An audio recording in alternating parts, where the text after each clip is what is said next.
Hey, service leaders, let's talk about this sermon coming up this Sunday. We're going to be talking about the making of a great marriage. Let me give you just a quick little series overview so you know where we're going for the next few weeks. It's just 3 weeks long.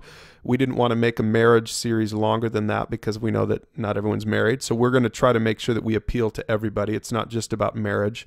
It's about relationships also, but obviously we're going to focus on marriages.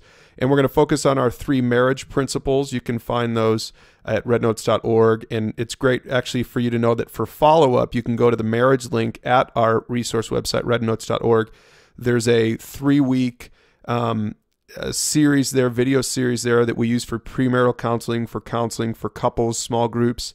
It's really good, and there's great stuff on there that if you do end up finding yourself praying for somebody afterward and you've got some couples that need help with marriage, be familiar with that, because our point and our goal is to equip you to help a couple out.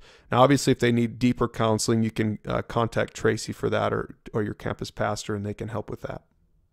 But I'd encourage you to check out that marriage link at rednotes.org because it goes along with these 3 marriage principles. All right, so here's what we're going to talk about this week. Principle number 1 is this: love is a choice, not just a feeling. We're going to talk about the biblical idea that you make a commitment, you make a vow. It's not just, you don't just kind of let your feelings lead you, but we make a decision to get married, and we stay committed to that through our lifetime.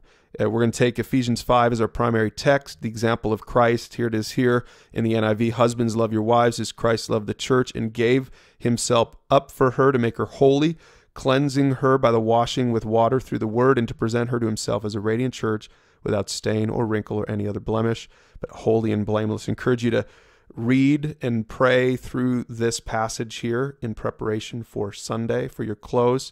Holy, we're going to point out that holy means set apart.